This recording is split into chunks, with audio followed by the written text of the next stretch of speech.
Okay, it's recording. Hey guys. Um, Sorry for my hair being all crazy. I just got out of my first class, and I figured in between classes I'll record a video. I've been craving to do this. I got a shit tons more horror movies.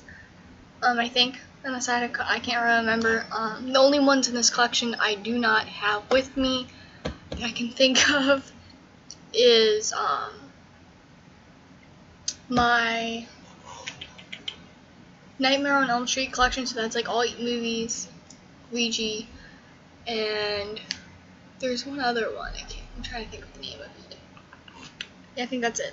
I think. If not, when I get more horror movies, it'll be in there, hopefully. I put them everywhere in everybody's house because I'm addicted to watching them. So I'm going to go through all my horror movies I have with me right now. Those are the only 2 missing. They might be somewhere in my room. I don't really want to look for them because typically I have them in the snack stack, and I actually have to get like some type of bookcase for them because, yeah. So I'm going to start with this one. The Town That Said It Dreaded Sundown. I've seen clips of this. Sorry. Haven't yet to watch it. This is, I think, the newer one, of course. Oh wow, this is kind of dumb because, yeah, it's the newer one.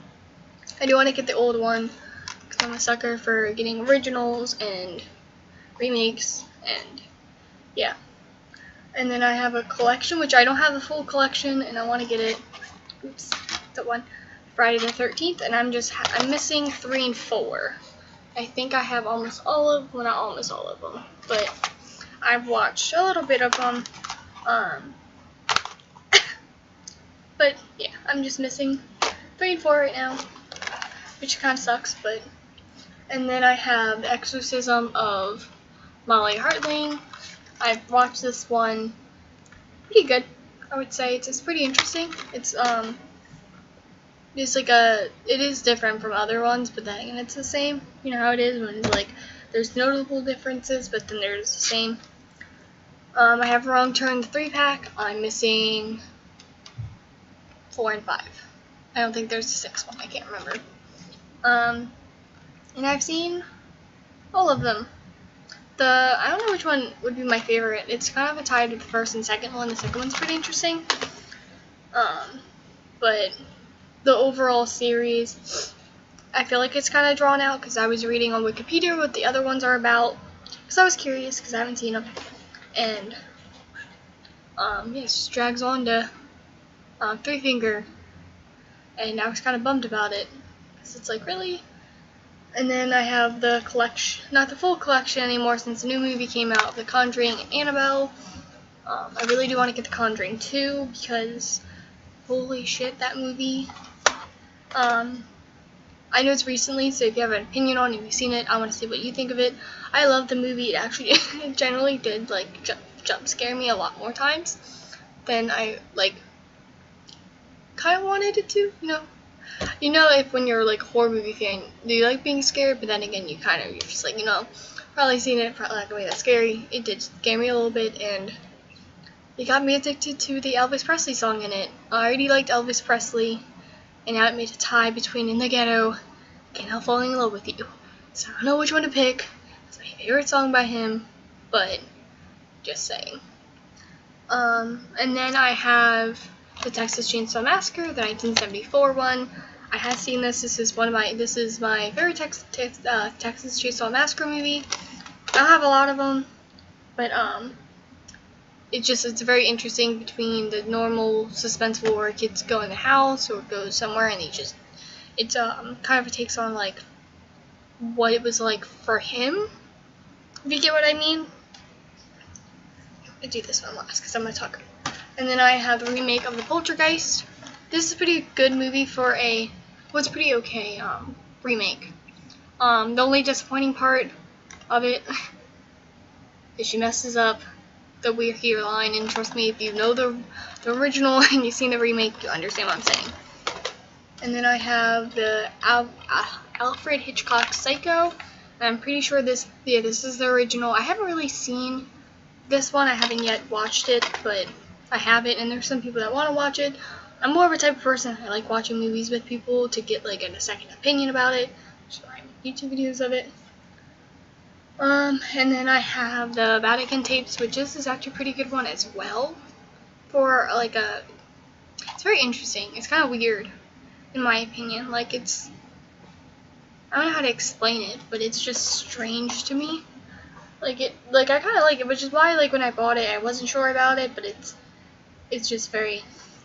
I think this is one I'm thinking of. Maybe not. Maybe that's a different one, but it's pretty good for. And then I have. Alright, the only one I'm missing is 4 and 5, I think. Alright, unless this is 5. I'm trying to think of the numbers here, but I have the 3-pack and this. They're very interesting. I still do prefer the first one. I mean, I think that's anything in a series. The first one, gets attention.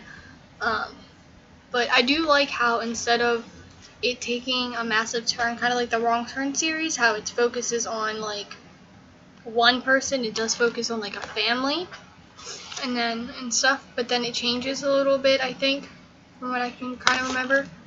No, it doesn't change, because even in this one is this the one I'm thinking about? Yes? No? Yes.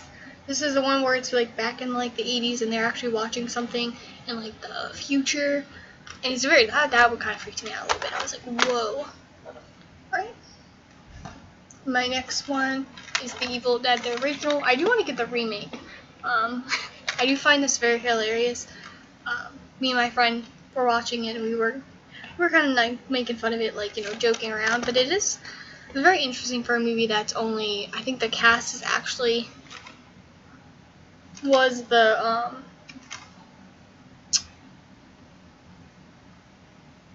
involved with producing. I know it was a very, very low budget film at the time.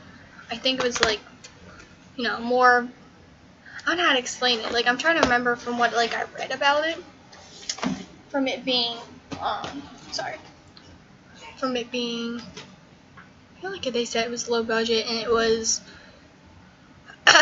stuff like that. And the last one I was going to go on about, that I'm going to do a review next about, so I'm probably hopefully not going to take too much time, is the Amityville Horror. It has Ryan Reynolds in it, and I didn't really I did realize it on the front. But then again, like, one of those things where like you just kind of like, when he's a very big actor and you just kind of like see his face everywhere, you just kind of like lined out his face. So like I bought it because I was like, ooh, very interested in Amityville and all that and stuff. So I was like, oh, I'm gonna watch it. It's kind of an older movie. Well, not like older. I think it's older to some people. In this 2005, so it's 11 years old. This is very weird because I remember living 2005. If that makes sense. But I'm gonna make a review about this because I've been obsessed with this movie. Like, I watched it and I still watch it like every single night almost to go to bed. And yes, I'm that type of person that watches horror movies to go to bed. So yeah, that's basically all my horror movie collection. I'm probably going to make more reviews and stuff about different horror movies I didn't make reviews on. And so that, if you want to see me review any like Netflix horror movies, because I do tend to watch those a lot too, comment down below. I know I don't have a huge following, or probably any following. No one's probably really watching this, but just for those horror movie fans out there. Alright.